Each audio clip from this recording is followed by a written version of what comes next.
Sarah, Hi. welcome to the Warrior School podcast. Glad to be here. We're in the podcast studio live. You're the first guest that has been in this new setup. Oh, that's really exciting. Yeah, she's one with the camera though, so. Yeah, well, maybe. Sometimes the camera acts up, but that's okay. Today I think it's good. Let's hope. Thank you for joining me. Oh, I'm very excited, honestly. Good way to start the year. It is. She's about to fly down under to Australia, to my motherland on Monday. Well, New Zealand first. Okay, New Zealand first. Same. Just kidding, look at her eyes. So not like same. It's not the same, but it's kind of the same. You know, they're sisters. Yeah. Okay, New Zealand first. Yep. Then Australia. Yeah. For how long? Okay, so New Zealand, I'm going to see my fiance's parents there. And basically, I'm just waiting for my visa for Australia. So I'm thinking hopefully a month, maybe 2 months. And then also I want to plan, it's like my stepping stone to get into Australia. So I need to look for rentals. I need to get that all organized because I don't really just want to fly to Australia and have to stay in an Airbnb for a month, 2 months if there's no rentals, if you know what I mean. Yeah. So that's kind of the stepping stone, close enough. And you did this, you lived in New Zealand last year. I did. Yeah. Yeah, I've done it twice. You've done it twice. Yeah. So it started off in 2019 actually. Yeah, 2019. And I went down there for a guy actually. But I said I was au pairing and I did au pair. But it was mostly for a guy. And I nannied there. And long story short, it didn't work out with that guy. And I met a different guy. And it was amazing. I loved it. I was there for 3-4 months, still great family, friends with the family I was there with. It was incredible. I loved the lifestyle and whatnot. And then I had to come home March 12th, 2020. And the world shut down March 13th, 2020. So Harry was my fiance. Harry was supposed to follow me a few months later, but the borders got shut. So all of a sudden this fun honeymoon phase 3-month relationship had to been okay, are we doing this fully long distance? And we don't know what's going to happen. So we decided to be you know what, let's just keep going. And eventually I got him over in January the next year. So it was 10, 12 months, I think. And then we were in Canada for about a year and a half. And then we went to New Zealand for a year and a half. And then we were here for 10 months and then we're going back. I love it though. I know, that's the thing. We like change. Well, I didn't like change. That was the big thing. I didn't like change. And then now I've been craving change and it's really interesting because I would be stressing out oh, where am I going to live? What about the gyms? And it's been okay, just I've been growing. Yeah. Yeah. Well, it does force you to grow a bit as well. I've been out of home since I was 19 and then I moved to a city where I didn't know anyone and then I came here. I don't know, I think there's something really cool about moving away and moving to a different city or a place or moving to a different country. And you have to learn all of that. You have to find all of that. You have to integrate. I think you grow. And so I'm a huge fan of doing that. Anyone that's younger in their 20s, even their early 30s, I'm go and live in a different city, in a different country, because you learn so much. Exactly. Yeah. And that's the thing is it's even the small things. There's no Amazon in New Zealand. Yeah. And it's crazy because you live in Canada for so long and you're oh, I'll just get something off Amazon. It'll be here tomorrow. In New Zealand, you literally have to go to the store to get your batteries or whatever you're getting, And it's really interesting because it's it just puts life in a different perspective. And it's just the smallest things just like that, I didn't know that they didn't have Amazon. Right? Only Australia does. So you can get Australian Amazon in New Zealand. It's just more for shipping. So it's not even worth it. So interesting. Yeah. Right? Yeah, that's fascinating. Anyway, Sarah and I know each other from the gym. Yes. Yeah. That's why we're here together. We train at the same gym together. And this year, I want to give you a little bit of context of where I'm going to lead you today. 'Cause Yeah, she's please. like, do you want me to plan a prep or anything? And my guests always ask that. I'm like, no, we just like, it's pretty organic, and I'll just lead you through, and we'll have a chill conversation. So a big theme that I'm thinking about this year is this idea of depth, of like going deeper. And there's this like little framework or little mantra that I'm working on with the women that I work with, and I kind of want to talk to you about this today. So it's simple, right, better, deeper. Perfect. So first, I thought we would start with your training story. Yeah. I always love to start with your story, or what you do now with your training and with work. And then let's go back and connect some major dots, because dots, I love trying to go back and being like, okay, what were the major dots or things that happened to get you where you are today? Yeah. So let's dive into that. And then I want to dive into your training and talk about this idea of like depth and simplicity, and how do you know what's right for you, and how do you make it better, and how do you go deeper into your training? Does that sound cool? Yeah, for sure. I'm always more like the deeper person, and then people are like, can you simple it down a little bit? No, You know? we're gonna go deep into it. Beautiful. Okay, cool. Easy. Yeah. So start with, what do you do? Okay, as in terms of work or training? Both. Both. Okay. Yeah, I want to cool. know both. So currently right now, I would say I'm an off-season power lifter. I spent the year competing when I was in Canada. And for work, I do a few different things. I like change in my life. Funny. I like to do content creation. So that could be on Instagram, on YouTube, TikTok, just getting myself out there. And that will flow into my like creative mindset, because it's me in front of the computer. I'm not very like a drawing type of girl. I'm more like techie. And then I also have my own clients. So that fills my empathy cup, my like one-on-one, you know, it's a real person that I'm talking to. So that fills that kind of cup, because I would love to personal train, but because I'm jumping around everywhere, I can't. And so that at least that I can like pick up a call and talk to my clients. What else do I do? Yeah, I think that's pretty much it, to be honest. I used to do so much more. They're the two big things that I know you for, is your content creation and your collaboration with certain brands, or our main brand right now. And then I know you for your training. And for your powerlifting and your competing.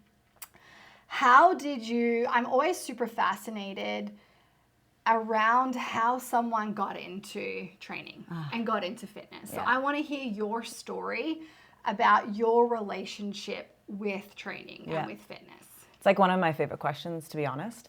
So I got into the gym. Let's start there. Let's start with soccer. I was a big soccer girl. Okay. Soccer was my main sport. I also played field hockey. I wrestled a bit.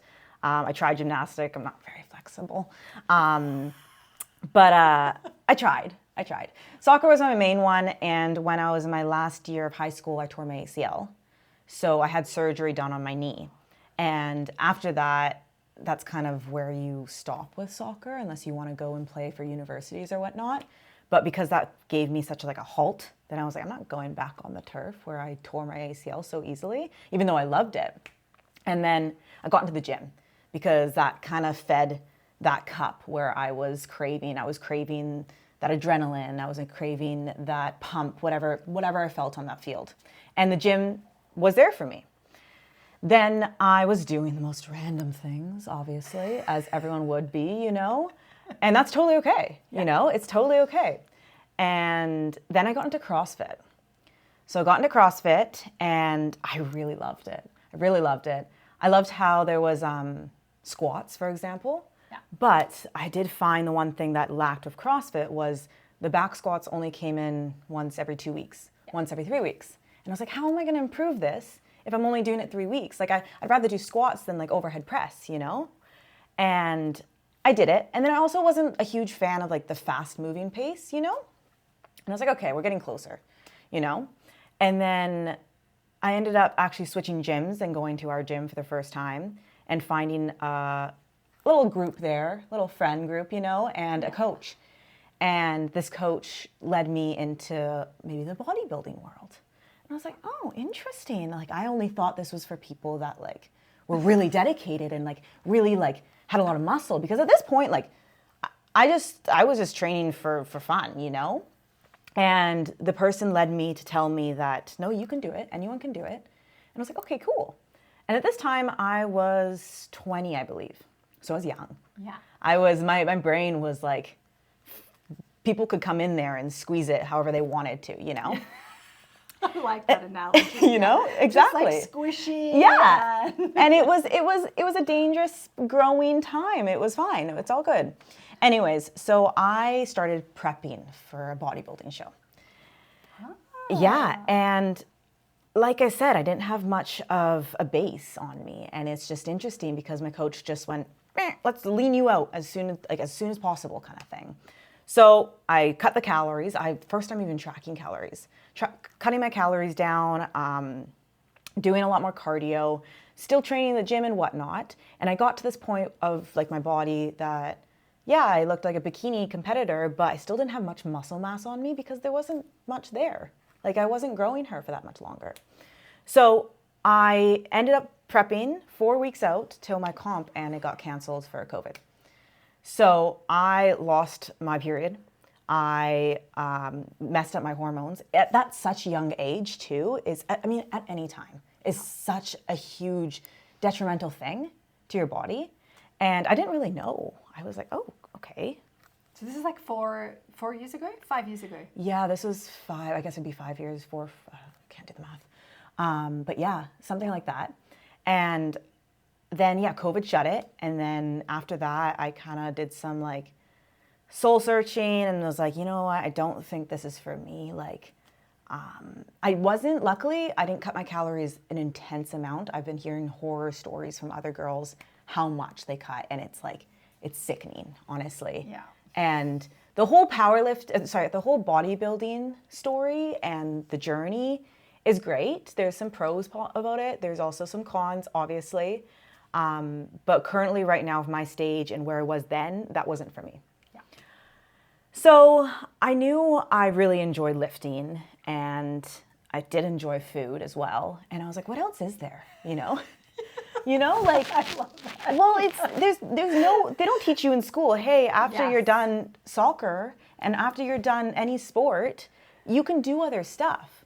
And you've been eating like an athlete your whole life, and then all of a sudden you're going to take all the sports away from you and you're going to eat the same because that's how you know. And then you're going to be stuck in this, I think it's called puberty at 20 or puberty at 25, when people are like, what is this body? Like, I'm not used to this. Like, why did I gain 20 pounds? Yeah. I haven't been doing anything, you know? Anyways, so then I got into powerlifting.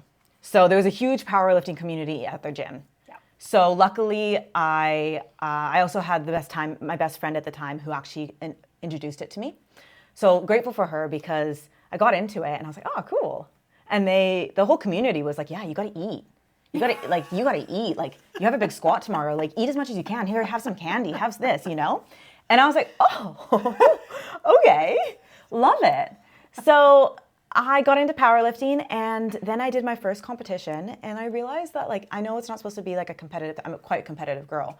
So going through that competition and realizing that I actually like was decently strong, I was like, oh, this is cool, you know? Like, and I know it's not all about like how you place and whatnot, but it was still enough for me to like spark that competitive side, you know? And yeah, so then I've been on and off powerlifting for the past 4 years, I would say. And that's kind of where it comes to now. And honestly, we can dive deeper later, but I'm now at a road where I'm like, I don't even know what I'm gonna do now, you know? And that's what happens. Yes, yeah. It's, the way that I normally like it to describe it to a lot of women is that we want to be generalists. So we want to actually build like a strong base, whether that's through like eating enough food, our hormonal health, just learning like how to move our body properly, how to train properly. And we want to bring in elements from all of them, I think. Yeah. We want a bit of bodybuilding stuff. We want a bit of like max strength, like powerlifting work. We want a bit of like aerobic conditioning work. We want the technicality of like maybe some gymnastic strength training. Basically, we want to build that base, and then that base opens up possibility to go in and specialize in something. Yes. And so like powerlifting is a specialty in a particular sport, and you train a particular way, and we'll get into that. But then just like what I love about like proper weightlifting and powerlifting, it's so essential in that base, which then, because you're strong and you've trained the tendons and the ligaments and the muscles, and you have worked on the technicality of the movement, it opens up possibility for you to be able to go and do then whatever you kind of want. And so when you were talking about how you were like chucked into bodybuilding and then straight into kind of like competition, that would be like specialty. And it's like you didn't have the base. And so many women that do bodybuilding and physique stuff don't have a strong enough base. Yeah. And then they just like screw their hormones and their metabolism and mental base too. Yeah, their mental, for sure. And so I think, what I love about that story is you were aware of like, I don't have a foundation here. Like there's something not right. Like I don't have enough resources or like even muscle on my body to like be able to support this like goal of like the physique change. And I think that's where a lot of women get really stuck, is that they want the body change, they want the composition change, but they don't have the foundation or the base. Like you actually have to learn how to eat properly, how to train properly, like actually how to lift properly with intensity and tension. You have to learn how to recover to build the base, so then you can get the composition change. Of course. And I think it's just missing a lot. Of course, for sure. It still is. Yeah, it still is, yeah. It's like, and that's why I'm at a crossroad right now as well, because I'm thinking to myself, okay, like, it's time to go into something new, but still keep my powerlifting side, still keep the bodybuilding aspects, but it's time to learn something new. It's time to maybe try this Pilates that everybody's been screaming about, and just there has to be some other stuff, and like, I mean, I do see you at the gym, and she's got the bands, and she's hanging from upside down, and I'm like, oh, I was cool. trained very generalist. That's very cool, And then I competed in Olympic weightlifting for like 5 years, and so that's all I did was like Olympic lifting, with obviously lots of accessory work around like bodybuilding and gymnastic strength. But Olympic weightlifting was my specialty for 5 years. But then I've pulled out of that, and I think once we build that base and we have the opportunities and the possibilities, we can go into something. Yeah. And we can explore it for a while, and then we can come out of it. Exactly.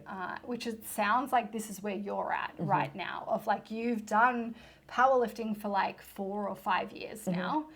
And let's just talk a little bit about, your relationship with that. Okay. And because it's a simple sport. It's 3 movements. It's bench, your dead, and your squat. And so what a lot of women struggle with, and I don't know if you're women that you work with or the people that you work with struggle with this, is the simplicity equals boring. Yeah. Why do I have to do the same thing over and over and over again? And this is boring. And so I'd be interested to hear the development of your relationship with powerlifting, just your relationship with it as a sport. Okay, so like I said, I was doing powerlifting probably 4 or 5 years now. And it kind of goes with the same timeline as me moving away, because I wasn't really able to compete when I was in New Zealand a couple times. So while I was over there, I was like, you know what? Like, yeah, it is boring. What am I working for? Doing these exercises and a couple accessories, like, you don't get a pump, this is the whole like ups and downs, the ebbs and flows of it. And so when I was in New Zealand, I did take that 1.5 years of doing my movements still, but also incorporating other things, You know, like I want to work my glutes in a different way. I want to do hip thrusts. Like I want to work my shoulders. And yeah, so I have taken breaks from it. I have always come back to it. And that's one thing that you've always got to remember is once you leave, it's not like you're gone for good. You know, you can always go back to Olympic weightlifting. You could always go back to gymnastics. You could do whatever, you know? And that's what I did when I was coming back to Canada. I knew I had such a huge community at the gym, and I knew like how the competitions worked and whatnot. And I could compete in New Zealand. I did actually for one, but that was Team Canada. But it was easier here, you know? And that's why I competed here. And competition is so much fun. Yes, it is. It is. It really is. Oh, I love it. Yeah. I love competing. Right? It's one of my favorite things. Exactly. Yes. And you get, 12 weeks, maybe 16 weeks to prep for it. And you might think that it's boring because you're doing the same thing every week, but you're not at the same time. Even if you're going up 2 pounds on a squat, you have a goal set in mind. And you're excited because you want to push that weight. You want to make it look extremely well because you know your coach is going to give you more next week. And you're like, how am I going to, what's going to come from this, you know? And it's really exciting because on comp day, you get to show what you've been creating. And the way that I train is that I don't train to 100%. I train to like 80%, you know? And so that one day I get to actually test it and push it and see what I've accomplished, you know? So I think with the questions, go back to the question. Well, I think it's always like there's a balance, you know, there's a balance between like structure and discipline and repetition because you have to go, like if you want to get better at those 3 movements or any movement that you're doing, like most people, you're not good at them. Like you don't know how to do them. And so you have to learn, and that requires repetition. And it requires you to go deeper and deeper and deeper on the lift to get better and better and better and to gather more evidence and to learn and to progress. But then there's this other side of training, which is like novelty and playfulness and joy. And I think competition brings that to training a little bit because it gives you focus and I think it gives you energy because you have a clear direction. But it also brings that element of like novelty and like playfulness to your training because you're like chasing this like date or these weights because you have to get on the platform and you have to perform. And I think what's missing from a lot of people's training is that balance of like, no, let's spend some time going deeper into the lifts. Let's just talk about all like the main lifts, I think, and get really good at that. And then how can we bring in novelty and playfulness? And so I'd be interested to hear from you. Competition sounds like it's one way that you've brought it in. How have you kept the love for it? I guess that's what I speak about all of the time. The goal is to fall in love with the practice, to fall in love with the process, to fall in love with training. And so how did you fall in love with it? How did you fall in love with the sport? How do you keep your love for training? So it all goes down to creating a habit of it at the end of the day. I have to go to the gym. I get to go to the gym, 4, 5, sometimes even 6 days a week. And that just might be walking on a treadmill. Today I just went to a walk on the treadmill. And it's just because it fills that cup that I need because I've created this space in my soul where that's who I am. And I might be gone for a week maybe in vacation and you might be like, oh, like finally I'm not at the gym. I have so much free time. But then eventually it'll start being like, hey, wait, like you're missing something, you know, like there's a hole in your heart. Like, where is this? And that's the gym. That's lifting the weight. That's like pushing yourself and whatnot. And yes, like I didn't build that because that's always been in me through the soccer and whatnot, but you still can build it.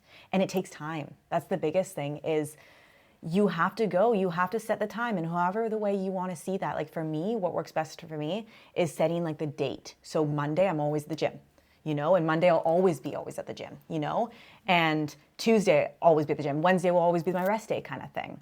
And having that routine has really helped me and then made me always coming back to it.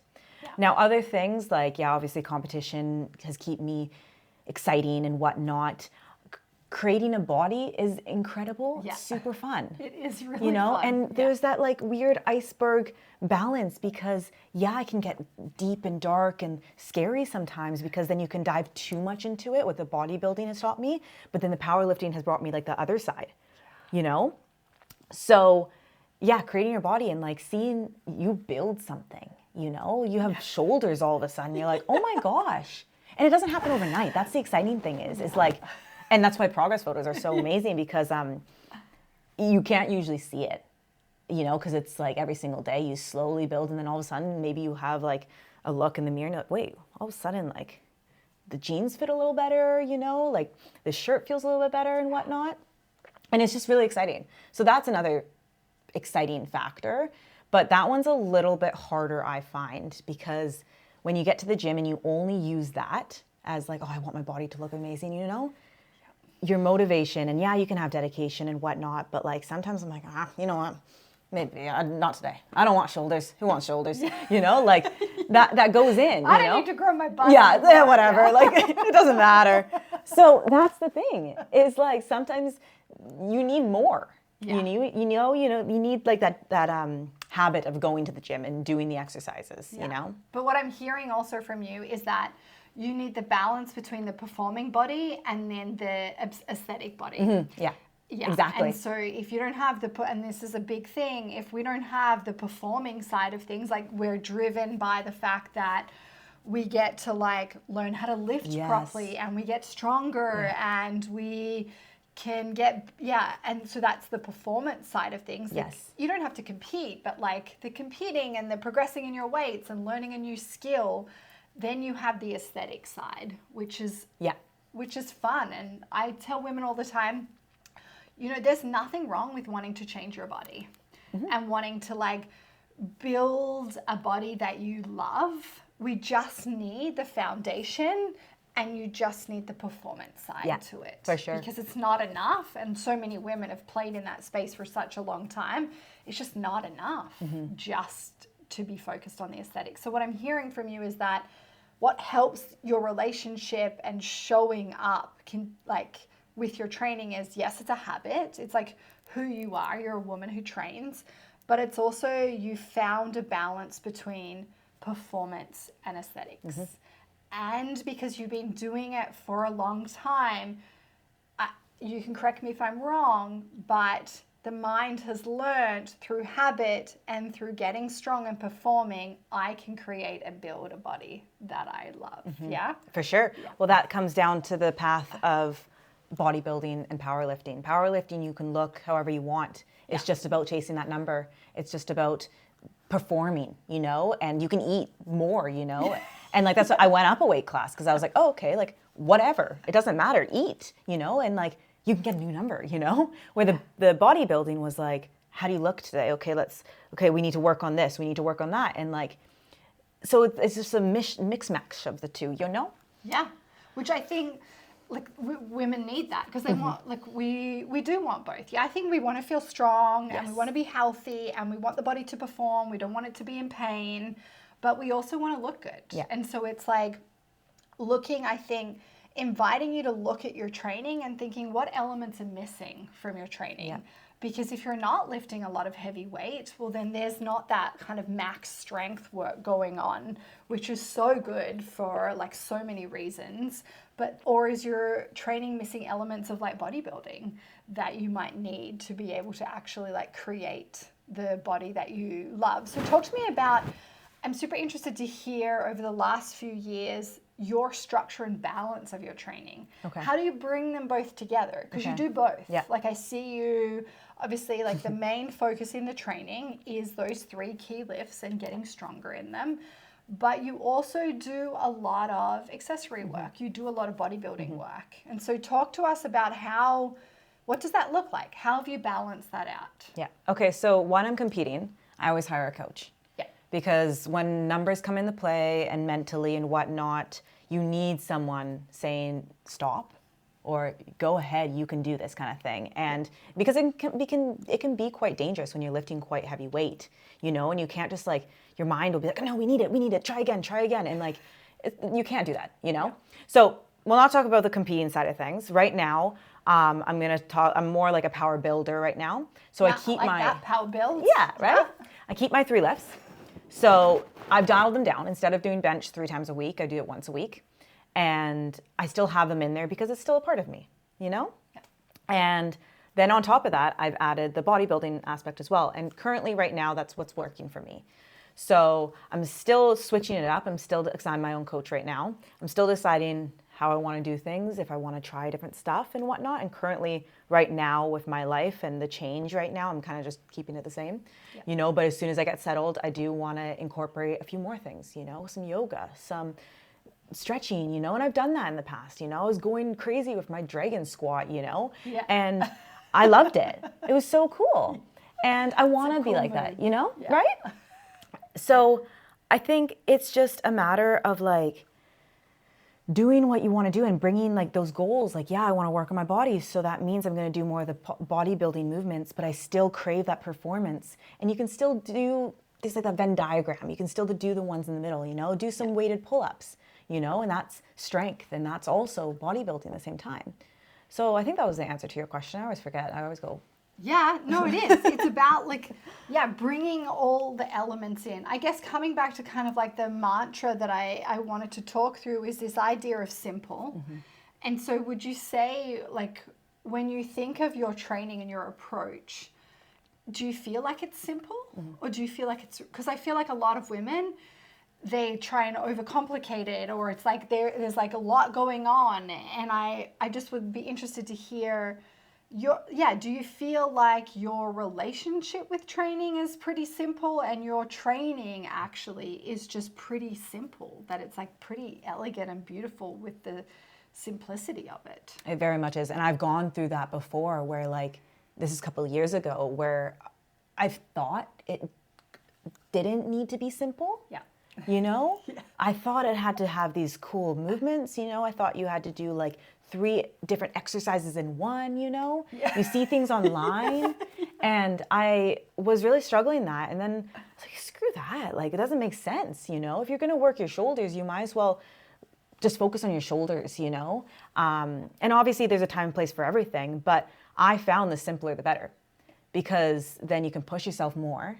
It probably doesn't lead to injury, because if you're doing some lunge bicep to shoulder press, you can do lunges for 100 pounds, but you're not shoulder pressing. I mean, you probably can, but like, there's too much going on. It's too much going on, you know? And that's why, like, I always, like, there's some programs and classes that I find that do that, you know, where they keep the same weight for your legs and your shoulders and everything. And you're like, how does that make sense? Because your legs are so much bigger than your shoulders, you know? Keeping it simple, the best thing you can do. Yes. Honestly.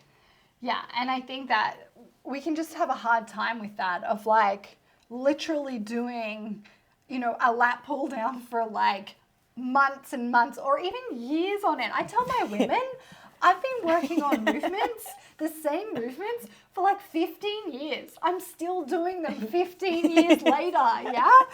And so true. You're still even trying to work towards some movements that you've had goals around that movement for like years. Yeah. Yeah. But it's like the practice is the point, the process is the point. So much stuff is going to come up in between that you need to like work on. But really it is simple. Mm-hmm. Like training well and properly is very simple. I'm not saying it's easy, but it's simple. Mm-hmm. Like look how deep you went into, and she's strong. Okay, let's pull out some numbers here, because like she is like, she's a little human and she is damn strong. But let's just give some context about the simplicity of powerlifting, because it's literally 3 movements that she works on. Now, she does a lot of accessory work and stuff, but it's 3 main movements. So going deep, keeping it simple and going deep, what does that allow you to do? When you first started, what could you squat?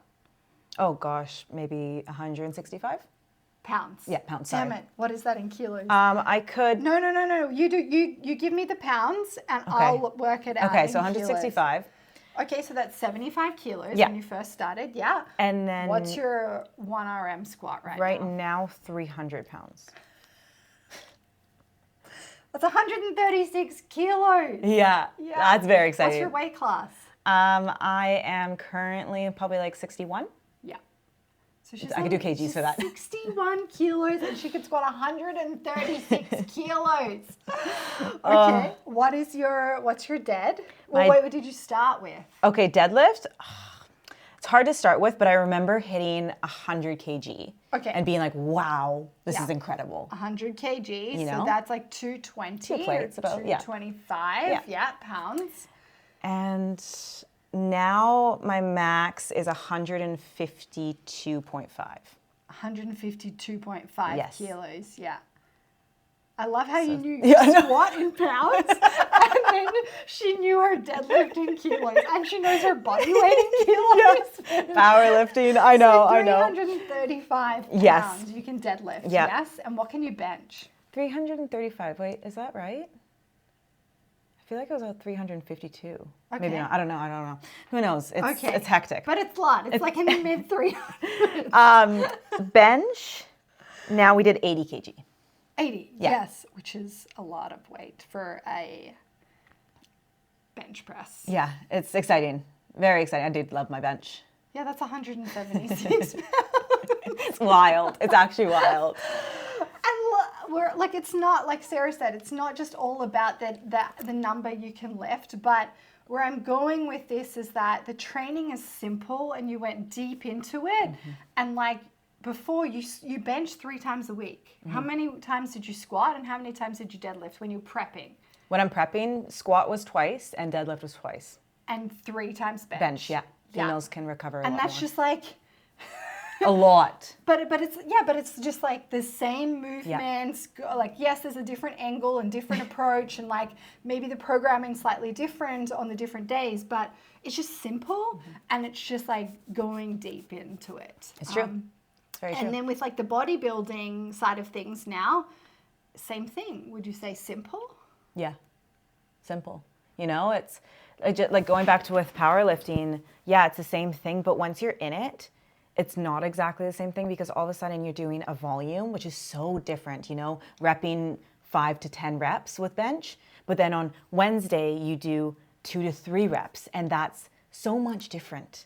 And then on Friday, your feet might be up, or you have a long pause, you know, and it's so different because your weight changes so much. So it's interesting because you can dive deeper in those simple movements. And the same thing with bodybuilding, you know, leg extensions. How crazy could that change? You know, like it's just one machine, you do one movement, but then you can do reps, you can do a drop set and whatnot. And it's still the same exercise. It's still that insanely good exercise, but you're just changing it up ever so slightly. Yeah. So yeah, you could do your lat pull downs for ages, and you have, because you can change it up. Yeah. You know?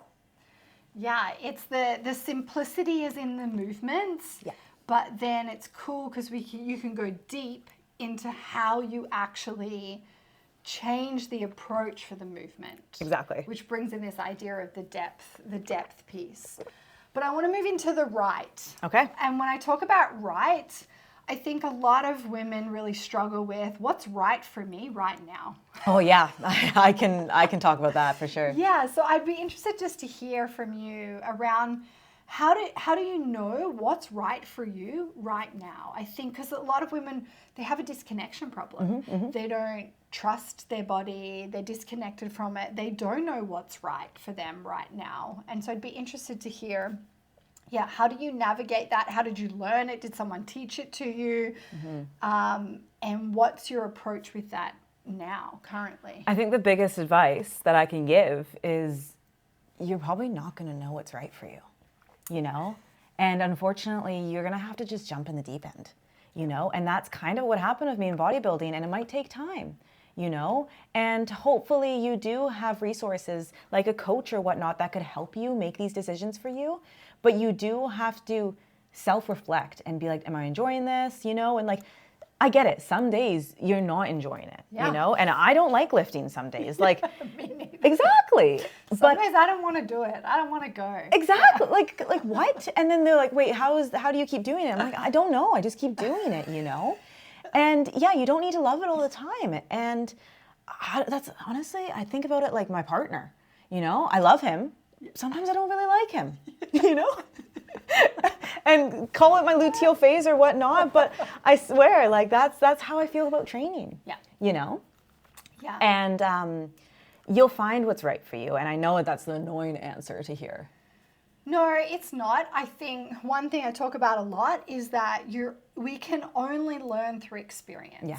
When you gather the evidence from the experience. And a lot of women, you're experiencing it. You're doing some type of training probably. Now, I often invite them to think about, have you stopped and thought about, is this right for me right now? Like, is this working for me or not? Like, is this plan or strategy good? Like, let's go back to your bodybuilding example. You were doing something, you were being led through it, but then there was a question from you around, is this right for me right now? Like, I don't feel like it is. Yeah. And I think a lot of women will keep doing the thing, but their intuition, or they kind of know that it's like not right for them right now. And we're not meant to know the answer, I don't think, but we just learn through experience. And I think it's like, then we need to listen to that and act on that of like, what's right for me right now. You also brought something else up that I think is really, really essential. And I'd love to get your thought on it. I think when most people think about coaching, they think about programming. Coaching is programming, but it's not programming. It's not even, you need a good program, but coaching is about the leadership and the feedback and the nuance and the technicality and the years or decades of experiencing the thing, and just knowing that if you shift your wrist slightly, that it's going to change the movement, or if you shift your foot slightly, or it's all of these nuances. And I think when people think about coaching, they think about programming. They're just going to program for me. But I want you to just talk a little bit about, if you have any thoughts on that, and you've worked with coaches, it's way more than just the program. Of course. Yeah. Well, of course, everyone is completely different.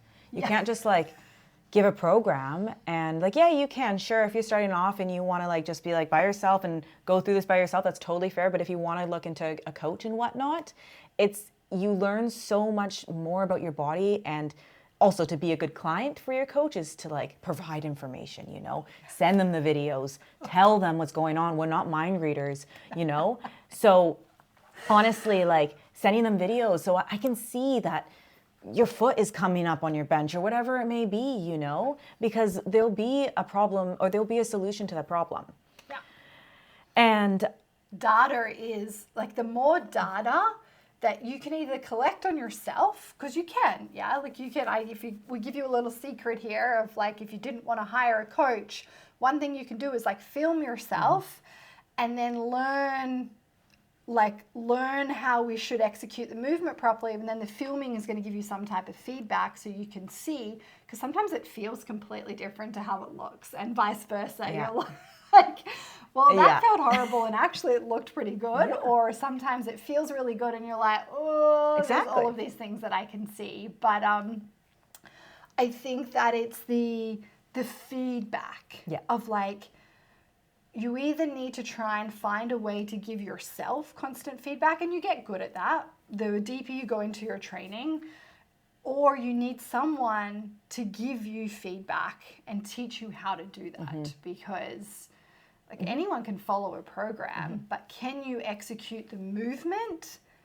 properly in the most effective and efficient way? And I would say, do you think that working with coaches has helped you learn how to execute your movement better? Yes. So I almost think it's identical to just being like open-minded. And the more you speak to people, and I do know my clients usually come out and like, I came here for a program. I came here to change my body, but I left with more value and knowing how to feedback myself and being my best friend and whatnot, and all these different things that come with it. And that's the biggest thing. And that's why I'm really grateful that I did go through these different communities, because you could take little pieces of each. Because if you stick to your Orange Theory little section over here and stay there for 20 years, then you're going to be fed, yeah, this is great for you, this is amazing. And yes, it is great and amazing, but that's all you're fed, But if you slightly bring to maybe like a weightlifting class or something different, then they're going to be like, oh, like maybe try this. And then it's just being more open-minded and allowing yourself to accepting new opportunities and whatnot. Yeah. Yeah, and just different, because you're each specialty, obviously that's their lens, yeah, their focus. And coming back to the generalist approach of like, okay, why don't you just try different things and take from different things, but we got to always come back to the formula. Is it right for me right now? You know, is doing Orange Theory 5 days a week right for me? Yes. No. You're very right. You're very right. Yeah, especially for women in their 40s and beyond. Yeah. It's not right. Right? Yeah. Oh gosh. It's not right for most of us. My No. body would hate doing Orange Theory 5 days a week. Right? I didn't need to bash on it. I was like, I'll just throw that out there. I bash on that and F45 Yeah, all right? the No. time. Yeah. No. Yeah. F45 It's hard. is not lifting weights. No, it's hard. Don't get me wrong. Yeah. The progress, not there. So like, it's too hard for not much value, you know? Yeah. But I guess the mindset of you waking up and going there is you can get that. Yes, for sure. I want to know, okay, so how do you know what you're doing is right for you? What do you look at? Are you looking at like your biofeedback? Are you watching like your sleep, your energy, your recovery, Yes. your like hormonal like health, Yes. your cycle? Like, how do you know that you training 5 or 6 days a week and like lifting heavy and doing all of this, how do you know it's right for you, that it's working? Honestly, becoming self-aware and just doing the steps, okay? So I'm not wearing my ring, and I always usually wear my ring. It's just charging right now. But I I have was just like, which one? Yeah. The new, That one is also fixing. The Yeah, new no. engagement ring or the Neither. data ring, you know? Which right? No, my data ring, which is like anything, you know, your Fitbit, your Apple Watch, whatever, your Garmin, that provides me with a lot of information. So I can read it. I can figure out my sleep. I can do my hormones, my period and whatnot. And all of that feedback is like all fills it. And then I can give myself a report card, you know, and be like, okay, this is doing good, you know? And luckily, like with my ring as well, sometimes like I sleep better, and you can add like a little tag and being like, why did you sleep so good? What did you do? Yeah. And I could be like, oh, I went for like an evening walk after my dinner, you know? And then you can create patterns. So it's a matter of like literally going back and being aware of what you're doing and what works for you.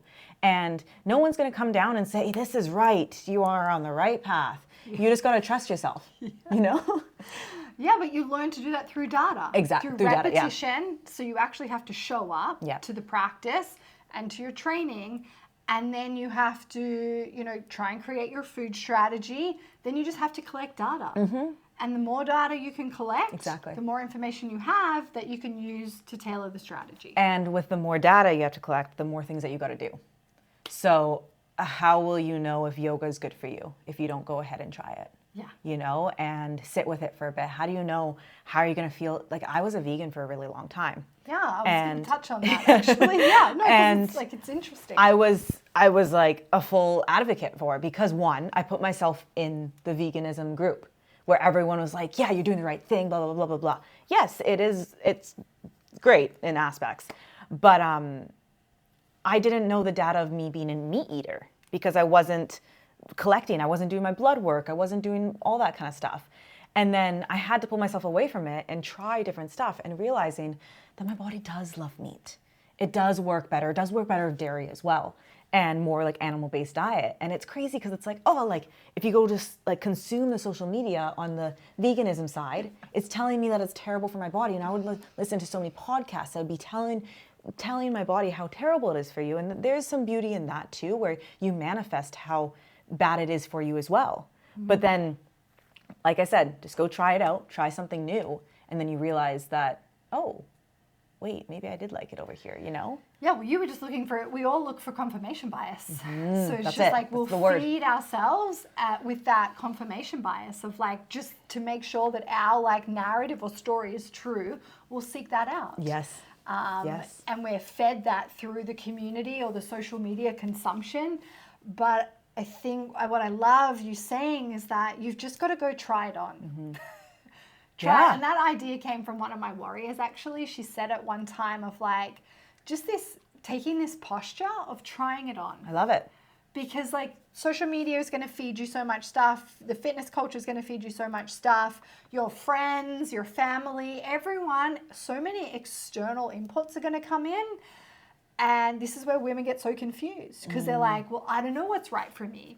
But how about you just try something on and then you collect the data and then you see if it's right for you. I love that. I often say to my women that I can hear anything around nutrition and it doesn't like shake my belief system or make me falter of like what I do with my nutrition because I've been doing it for like, 20 years, the same thing. And I know it works for me because I've got the data. And so I've got the trust there. And so I love that you did that you just stepped back because that's a really tricky one to step back from, like that world of like eating a certain way and tried it on to be like, how does this fit and feel for me? How do I actually perform? What's my data tell me? And then maybe what actually does happen to my body composition as well when I maybe train a different way or eat a different way. And so I really love that you brought that up. For sure. I love the try on little analogy. Because how many times have you gone into a store and like, I was like, that won't look good on me. And your friend's like, no, try it on. And then you're like, wait a second. Like, wait, I like this. Like, what? Yeah. And I love that. I'm going to take that. Yeah, take it. It's from Julie, one of my warriors, and I've stolen it. Actually, my women, this is one thing that I love about being in a room and leading women that are just so cool and amazing. They give me so many cool analogies and ideas. I've stolen so many from them, but the try it on one I really like. Yeah. Because it comes back to what's right for you. And you're only going to know by trying it on. Yes, you can compress the time it takes you to find the right strategy, maybe by working with someone that's like either worked with hundreds or or thousands of women before or has been doing it for 20 years. But if you don't want to do that, just take the posture of trying it on and collecting data. Yeah. And when you say data also, might as well touch on like, it's not just like physical data you get from the ring, the Apple Watch and whatnot.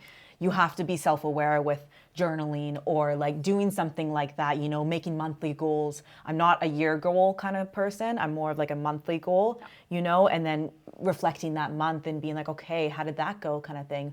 Because like, of course we can get gadgets and everything and they'll tell me, but like blood work, I mean, if you're in Canada, that's not too bad. Yeah. But like that stuff, like it's available. There's resources for you and you can do as much as you can, Yeah, I'm a big fan of like either 6 monthly or yearly, at least yearly blood work to see. Sure. I think we've got like the physical data collection, but then we've also got the mental and emotional side of things and that could be through just even reflecting and taking space. So many women just don't even just take the space to actually think and ask themselves these questions and actually do a reflection. And I like that you said that you set shorter goals. And that's something that we're really focusing on this year of let's set less goals and let's like compress the time frame. So let's maybe only focus on 30 or 60 or 90-day goals instead of thinking about a year from now what I'm going to do because I really like that you brought that up. Yeah, for sure. And with my life, unfortunately, unfortunately, like I can't do yearly goals because with my traveling where I am right now in my 20s, am I going to be in Australia next year? Probably, but I'm not going to like, everyone's like, are you coming back? When are you coming back? In 5 years, are you going to come back? And I'm like, I don't know. And I don't care right now, and that's the biggest thing is just focus small. Unless like, if you're like me, I'll go crazy if I think too far in advance, I'll stay awake at night and be like, oh, well, okay. On this month, if you plan it out too much. Yeah. The overthinking, the mental and emotional load that comes from that is really big. Yeah. The next thing in the framework is better. And I feel like we can only do better when we know better. We can only know better through the self-awareness and the tracking and the trying. So I just love to hear your thoughts on like what does better mean to you? What does that look like when it comes to your health and your training? It's hard because when people look at better, they think of, okay, what's new? What am I bringing new to the table? Meaning not new. Yeah, it's not new. It's not new. It's like when like I'll talk to people and it's like, how you be better? Oh, I'm gonna go for a walk. I'm gonna do this. I'm gonna do that. But it's not exactly that. It's okay, being better. Okay, maybe being more aware, or like taking a step back. What didn't work for you last month? Maybe we can take things away, you know? And it's not always about loading your plate and being like all this kind of stuff. And the biggest thing with better is try not to pack it on so much, you know? Pick one or two things and try to stick with it, you know? And the thing is that we're often already doing the things. I say this to women, like, you're already doing some type of training. You're already kind of aware or doing something with your eating. You're already sleeping. How can you make it better? Like, I love that you brought that up, because we think that more is better. We add more, we do more, that equals better. And that equals I get closer to my result. But actually it's what can I take away that can make the simple, key, important, foundational things better. Exactly. So how can I be a better sleeper? Yeah, exactly. How could I be Number a better one, go down the pyramid. woman at getting, my steps in? Yeah, for sure. Going down the pyramid, what's most important, Sleep, obviously, nutrition. Those are the ones that you're going to prioritize, Look at your sleep. What can you take? If you can take some magnesium or something like that, because sleep's going to help you. It's our medicine, It's our recovery. So diving into that and, remove the alcohol, remove the wine at night if that's something you can do, or at least once out of the week. Okay, then next week, maybe twice out of the week, whatever it may be, Yeah. And then the last one is depth. And we've touched on this, I think. Depth runs, it's like the through line, I would say, throughout the whole kind of training journey of, it's just about going deeper. The bigger your training age gets, the more you do this, it's not really about more or new, or it's like just going deeper on the things, because you've learnt more about yourself, you've learnt more about the body and the training. And so I'd love just to kind of finish on this part about deeper. For sure. And I think that's because my birthday was a few days ago, and I'm in my late 20s now. People are always like, oh, it's so sad, like another birthday. But it's actually not, because you just learn more about yourself and you go deeper within yourself. And I keep telling, because I've got quite a few younger friends, I'm like, it's actually really exciting. I can almost say like every year I've actually loved myself more, because you just learn more about yourself, Yeah, and I do know, because I'm like a decade older than her. So, but it's true. Yes, yeah, okay, great. I'm on the right track. She's onto something, I can say yes. So like definitely, I forget what the question was. Just deeper. Yeah. The older we get, the more experience we have, and so the deeper we can go on things. But when it comes to your training, like you went deep into powerlifting, Yes. and you extracted and squeezed a lot out of that. Now you might go deeper into something else. Yeah, exactly. And it's really exciting. Yeah. Because I know I can pull some stuff out of it, and allow myself a couple months in that, I'm not going to be like, try it for a month, and be like, oh, you know what? No. Because that's why, like, I tell my clients, okay, you're going to have to be with me for a couple months, because the habits you're going to have to create. And I also know this for myself, because if I go try Pilates for one day, I know I'm going to be like, no, I do not like this, But if you give it 4 weeks, 6 weeks, you might be like, oh, wait, like, I know this movement, and the comfortableness and whatnot. And of course, we're going to be always chasing being uncomfortable so that we can grow and stuff. But there's beauty in being comfortable as well, because then you can squeeze stuff out of it and going deeper in as well. Yeah. Yeah, I like that. I think we need both. Yes. Yeah. And then I think we just need the awareness of when we need to push and like get uncomfortable. For sure. To grow and to learn. But then we also need to be okay with sitting in the place of like being comfortable, so we can squeeze as much out of it as we can. It's like watching a movie. Do you like watching movies like twice, 3 times? Yeah. Because my favorite thing is to watch a movie like twice, 3 times, because then you can see what the background is. And you can see that little like King Julian in Madagascar is doing something crazy in the background. Yeah. And that's exactly like being in something when you're a little bit more comfortable. You know what's going on in the front, but then you can dive deeper and you can figure out different things, you know? Yeah, I like that analogy. Yeah, that's clever. Yeah. You miss things, so you don't see things. So you need the repetition to come at it with like different eyes, or to see something different, or to notice something, or to learn. And that's with training and a movement. You could be doing a movement and then maybe it's like a little change or a different cue, and then it like becomes a completely different movement. Right? And Exactly. you're seeing it differently, or you're experiencing it differently. Where I kind of want to go to like finish up a little bit is your content creation. Yes. And your social media presence. And I'm just super curious about just your relationship with that, of like showing up and sharing your training stuff and like being on social media, which is a platform that can be really hard Oh yeah. to show up and to share.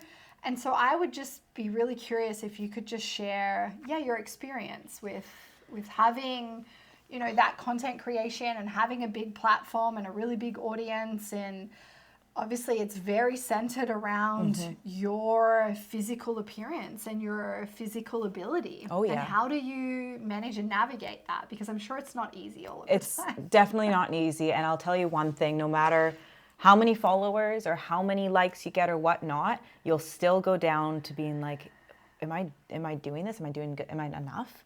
And I don't care if I have 1 million followers or whatnot. I probably will still have this where I'm like, why are people following me? And then you get this like gut wrenching feeling and whatnot. And you just got to remind yourself that this is you and this is your platform, and that's something that I actually learned, I think, this year.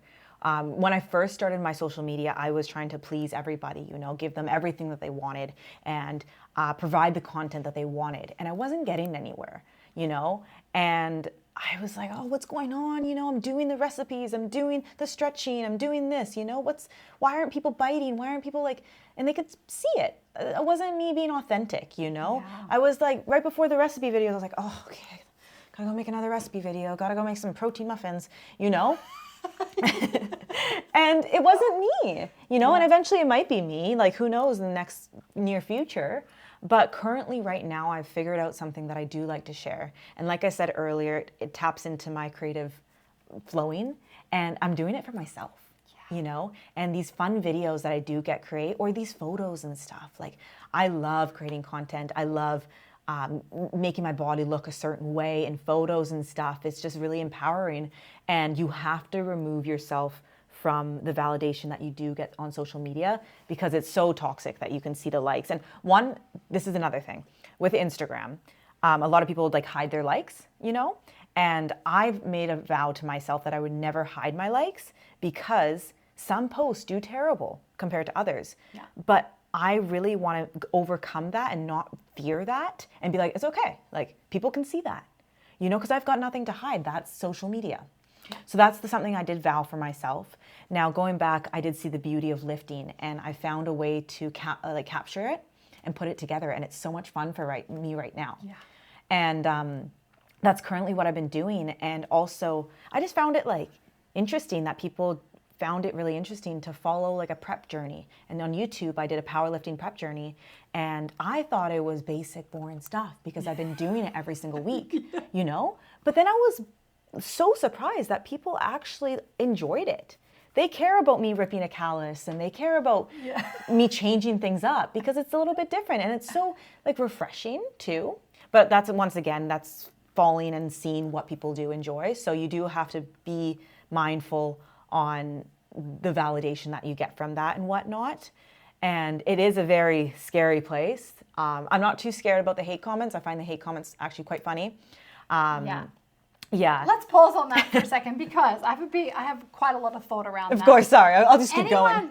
Anyone that is writing those type of comments, I can tell you that they don't have a passion or a purpose. Sad person. And sad person. Yes. Very sad person. Because I can tell you, someone who is on a mission, has a vision, has a strong foundation, is like strong, is showing up, is creating, those people ain't writing hate comments on people's social media. Exactly. So it's just the sad people that there's this really funny guy. I think he's Scottish or he's Irish, right? And he's like a big, like, I know exactly what you're talking strong man. about. Do you know Yeah, who? yeah. And he makes songs?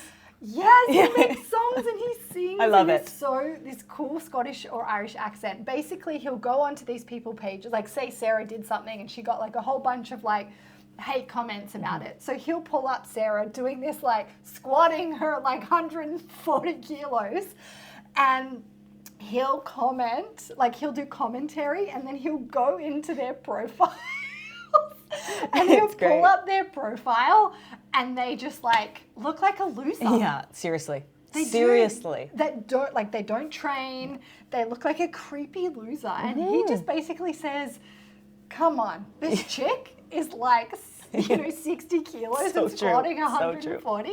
Like, you're a loser. When he says it, C-U-N-T. Yeah. He loves that word. He does. But yeah, I'm glad that you brought that up, because I think that's really hard and we all struggle with it. Oh, yeah. Like putting something out there and then getting negativity back.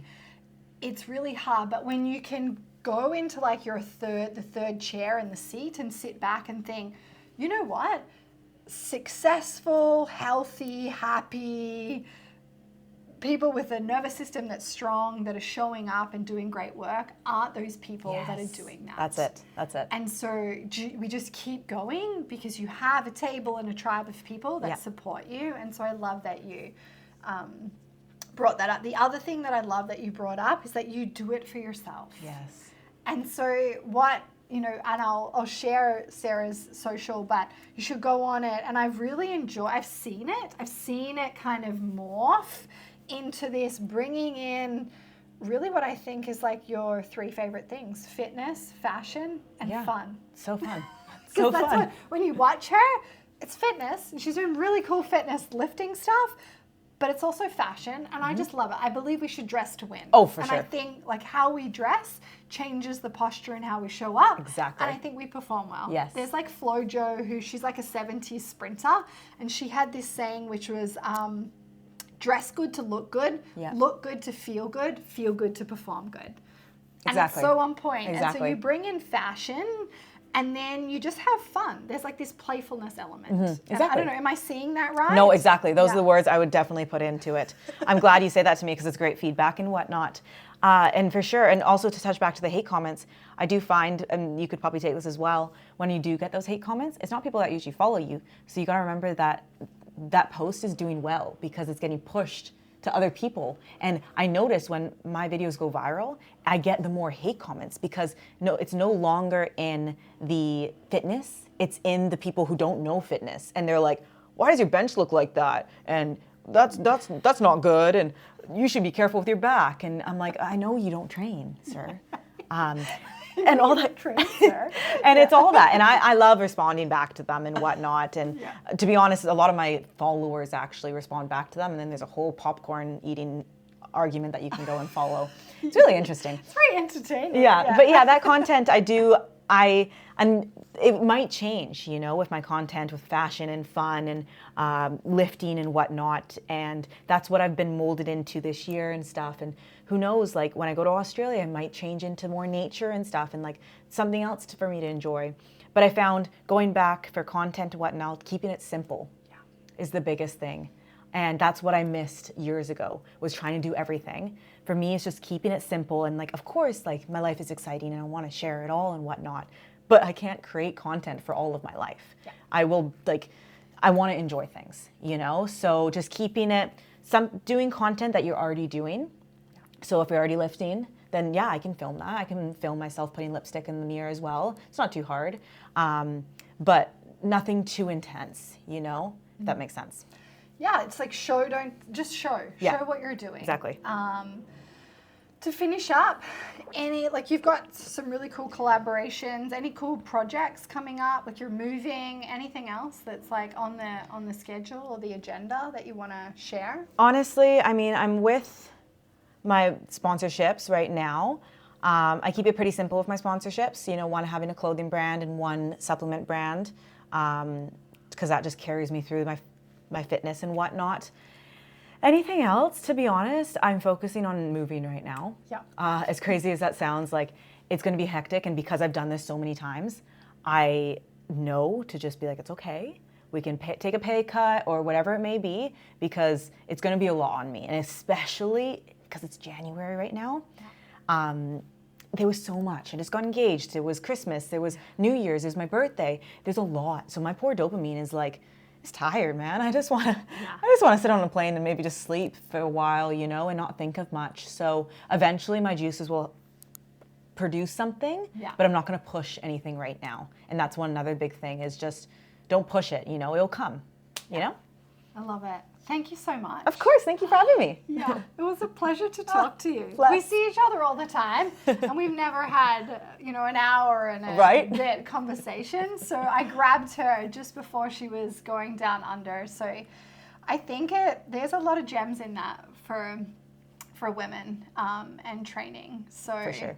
It's really inspiring. You know, I love seeing women in the gym and lifting weights, and you can tell when someone has a really strong relationship with training in their body that, you know, they fall in love with the practice and the process. And so it's a pleasure watching you. Oh, bless. Thank you. Yeah. And thanks also for sharing. Of course. Showing up and sharing your, you know, just your story and a bit of your world on social media. And Of course. I try to do that. It's hard. I do find it's hard. And this is actually very helpful for me too, because I need to show that on my page more. And that's always in the back of my mind. How can I bring out my character more? How can I show myself more? Yeah. Do people care about random things? Do I go in my story and talk about random things? Like, it's really hard, but learning. I think it's, like you said, trying it on, seeing if it works for you first. And I love that you brought the conversation around social media back to like, what you want to do, what you want to create, what you want to share in your world, what you want to bring out in your character, because because everyone will take as much as they can. And they'll like suck you like a leech. And so you have to put a container and constraints around, what do I want to show? And do I want to keep my world small? And so that sounds like you've learnt that, but only through experience. For sure. So that's a great takeaway, I think, for women today, is you got to try and do and then learn. Yes, I love that. Okay. Exactly. All right. It was a pleasure. All the best.